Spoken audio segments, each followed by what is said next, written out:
kali 3.150 berapa hari? 60 hari. Kaya mendadak kita nih. Iyalah, kerjanya apa? Ngasih nasi jamaah haji. Cuman ngasih nasi aja. Iya, ngasih nasi 150. Oke. Begitu sampai barulah kami tengok, rupanya satu hari 10 kloter.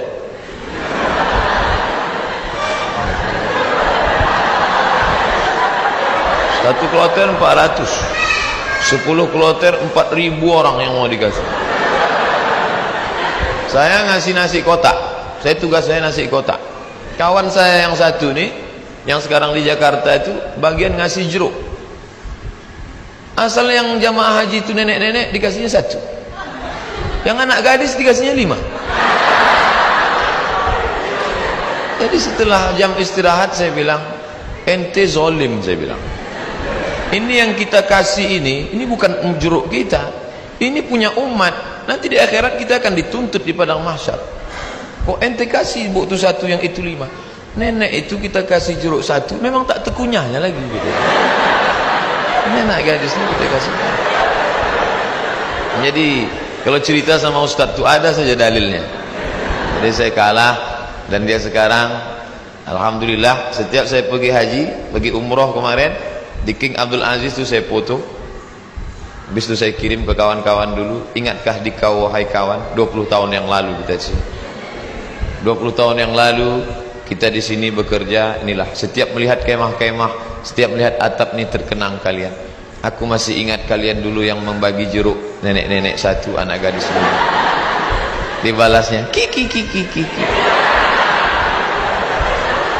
Kan masalah. Kadang jamaah-jamaah haji ini sombong.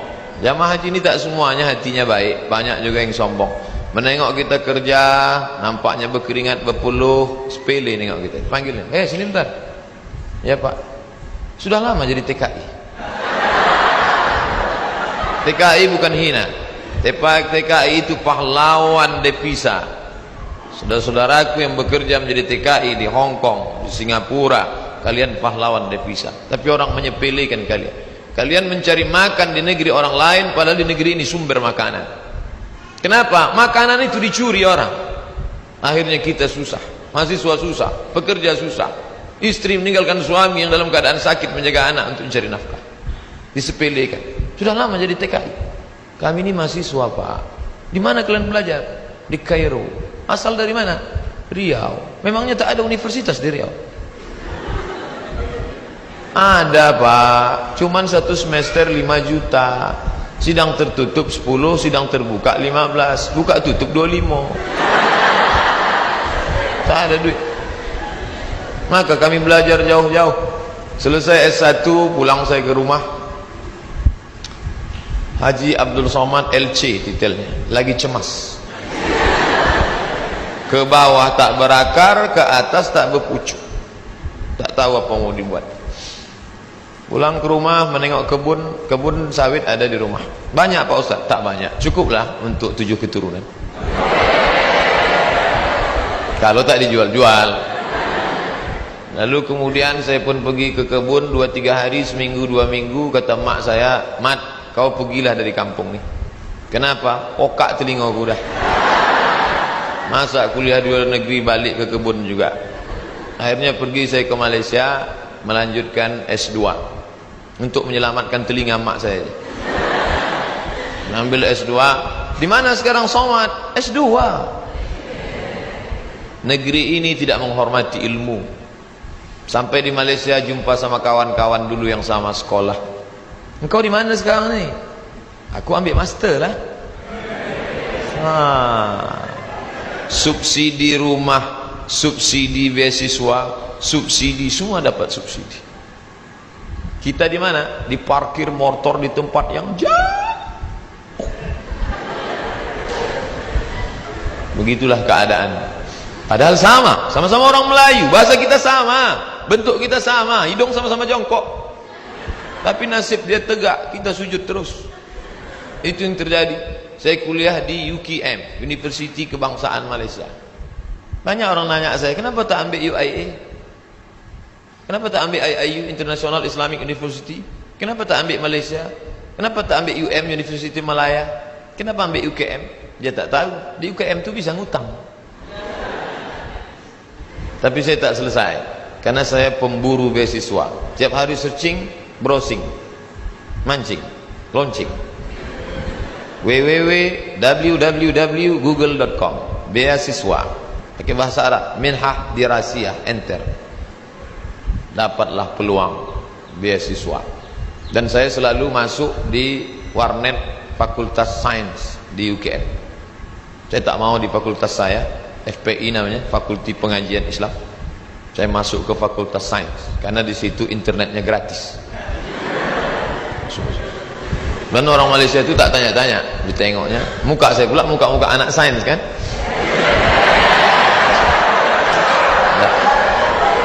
Dah. Habis itu dapatlah info katanya ada satu negara menyediakan beasiswa. Nama lembaga yang memberi beasiswa itu AMCI, singkatan dari Ajong Marocain Coopération International. Akhirnya saya ajukanlah proses doa minta ampun. Biasanya saya doa gini aja, tapi untuk beasiswa aja. Ya Allah, minta tolong aku. Mau balik ke kampung aku tak sanggup, telinga udah pokak. Mau balik ke Riau kerja tak ada siapa yang mau menolong. Mau lama di Malaysia ni hutang sudah lagi ni, tolonglah dapat beasiswa. Rupanya orang yang teraniaya itu doanya makbul. Minyak kita dimakan orang, minyak kita disedot orang, kita ni teraniaya. Allah kasihan tengok, ini hambaku kata malaikat, kasih dia. Diterimalah saya mendapat beasiswa. Sampai kawan-kawan saya heran, ente dapat beasiswa dari mana? Darul Hadis. Nilai ente waktu di Azhar apa? Good, excellent, very good, good, gagal. Nilai saya good dan saya diterima. Tidak ada sejarah orang asing diterima di Darul Hadis dengan nilai good. Semua mesti very good. Tapi saya diterima. Allah tahu, Allah kasihan. Ini wajah penuh dengan penderitaan. Akhirnya saya diterima di situ dan saya pun belajar dengan penuh suka duka dan dipatok 24 bulan mesti selesai. Nama titelnya DESE, Diplôme Étudiant, Diplôme Études Supérieures Approfondies. Tapi tak saya tulis itu karena titel itu Diplôme Études Supérieures Approfondies, desa, kampung. Akhirnya saya tetap pakai yang Inggris punya, LCMA. Walaupun banyak yang nanya, apa LCMA itu Pak Ustaz? Lagi cemas menghadapi apa-apa dan ama-ama. LC itu diambil dari bahasa Inggris, licence. Diambil dari bahasa Perancis, liaison. Artinya ijazah. Orang ini sudah punya ijazah. Ajaza yujizu ijazah, dia boleh mengajar. MA itu sebetulnya bukan titel saya. Daripada ditulis DESA, tapi DSK PNS ditulis DESA. Karena waktu mendaftar dulu dikatakan tulis menurut titel negara asli, Diplôme Études Supérieures Approfondies. Lalu kemudian saya pun pulang membawa 2 ijazah, LC di kiri, MA di kanan. Ada orang memanggil, sinilah ngajar ke kampus kami? Tak ada. Ada orang mengangkat, karena ente sudah pontang-panting, tunggang langgang, lintang pukang, maka kami angkat menjadi PNS? Tak ada. Malah kehadiran kita dianggap sebagai ancaman. Kita disepelekan, kita diremehkan. Perjuangan panjang. Mau pergi kemana lagi? Tetaplah tinggal di sini. Akhirnya kabar itu datang juga. Riau Pos, beritanya kecil, 2 jari. Penerimaan dosen 30 orang. Datang saya membawa map ke lantai 3. Assalamualaikum. Waalaikumsalam. Kuat salamnya, semangat kan? Bu, katanya ada penerimaan dosen di sini ya? Ya, saya mau melamar jadi dosen. Kata ibu tuh, Pak, kalau mau melamar jadi dosen harus S2. Tak yakin dia saya S2. Bondok saya buka atas saya tunjukkan ijazah saya. Tengok. Tengoknya, apa ini kata dia? Rupanya tak bisa dia baca. terus Arab semua. Datang pegawai dari dalam, atasan dia, coba tunjukkan ke yang di dalam. Tunjuk, dibacanya, tengok, siapa yang punya ijazah ini? Ini orang. Abdul Somad, guru saya dulu. Kemana aja ente hilang selama ini? Hilang, kata dia. Saya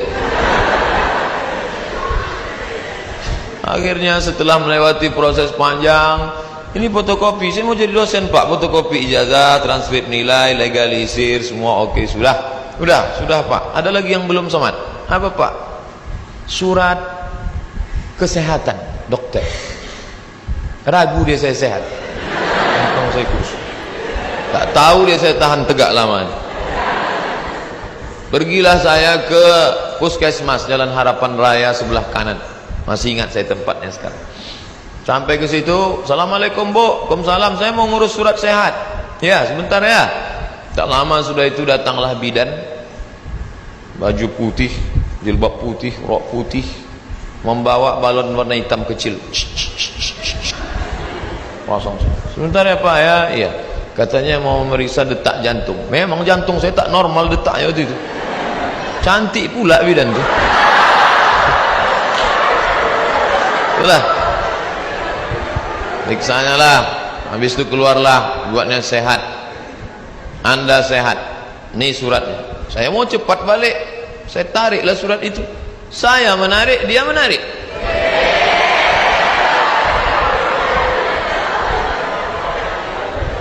Saya tak paham apa maksudnya ini. Wani piro. Kami kuliah 4 tahun di Mesir, semua gratis. Asrama gratis.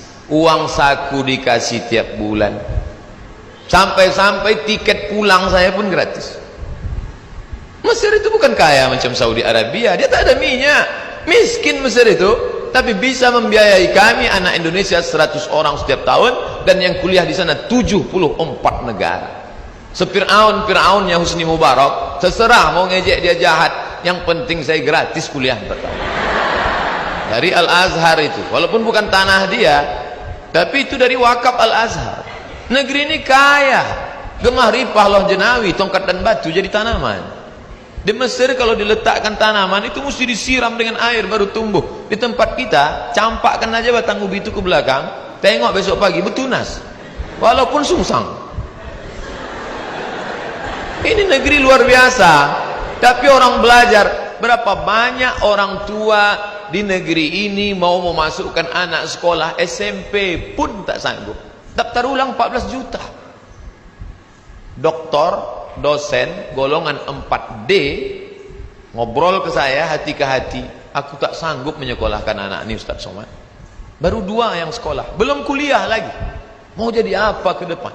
Nah, jadi berkaca, Mesir luar biasa dengan Al-Azharnya, dan kami kuliah di situ. Sampai kawan saya ini suka makan cabai, mengunyahnya malas. Cabai itu tendang kiri tendang kanan telan, kiri kanan telan. Akhirnya biji cabai itu tak hancur, menumpuk di dalam. Ini ada usus kecil, usus buntu, begam cabai, busuk di dalam. Kalau sampai meletup, bam, big bang, mati. Maka ini mesti dipotong. Akhirnya dibelah sedikit, dipotonglah ujung usus buntu tadi. Biaya operasi 3.000 pon kali 2.000 perak, 6 juta. Tak ada duit. Mau menelpon ke Indonesia, krisis moneter, $1 20.000, tak ada duit. Akhirnya keluarkan kartu Al-Azhar. Azhari? Ente Azhari? Azhari maksudnya ente taman orang Al-Azhar? Ya, gratis. Sakit gratis. Di negeri Fir'aun sakit gratis. Di negeri kita sehat bayar. Tapi tidak saya ceramahi orang puskesmas itu. Takkan pula mungkin saya assalamualaikum warahmatullahi. Karena saya mau cepat, saya keluarkan aja duit 25.000. Nah ambillah tuh, pergi saya urus, dah selesai. Pak ini surat sehat. Ada lagi yang belum Somad. Apa pak? Surat keterangan berkelakuan baik. Astagfirullahaladzim. Orang sesoleh ini diragukan juga. Gimana? Saya bolak-balik lah sudah masuk berbagai negara. Tak berapa negara sudah saya lewati. Tidak ada pemeriksaan yang saking ketatnya. Ketat luar biasa. Cobalah tengok kita mau masuk pesawat, berapa kali mesti buka dompet untuk tengok KTP. Emangnya kita ini teroris? Di Malaysia tak begitu betul. Enggak gitu-gitu amat sih, kata orang yang lama di Jakarta. Tapi apa boleh buat? Dia khawatir. Saya urus surat bahwa saya bukan teroris. Saya bukan teroris. Saya seorang pelajar muslim yang mendapatkan beasiswa, dan saya pulang membawa ijazah. Saya mau mengabdikan ilmu saya. Tidak ada urusan lain. Saya tak ingin merobok-obok negara ini. Saya tidak ada hubungan dengan jaringan internasional. Saya cuma mau mengajarkan ilmu, memperbaiki. Alhamdulillah diterima. Ikutlah tes dosen dengan berbagai macam lika-liku. Pokoknya hidup ini penuh dengan ujian. Jadi kalau adik-adik, ujian apa? Ujian MIT Pak Ustaz. Habis MIT apa? Ujian UAS Pak Ustaz. Habis ini ujian apa? Ujian ini skripsi Pak Ustaz. Habisnya apa? Promo Pak Ustaz. Kenapa hidup ini penuh dengan ujian? Dunia adalah tempat ujian. Berani menghadapi dunia, berani menghadapi ujian. Takut menghadapi ujian, jangan menghadapi dunia. Takut menghadapi dunia, mati aja. Belum sampai masanya mati gimana Pak Ustaz? Kalau nampak jenazah lewat, ikut. Itu apalagi hidup di dunia. Nah, jadi masalah ujian-ujian kalian ini, ujian kalian belum ada apa-apanya dibandingkan ujian kami dulu yang penuh dengan kesulitan.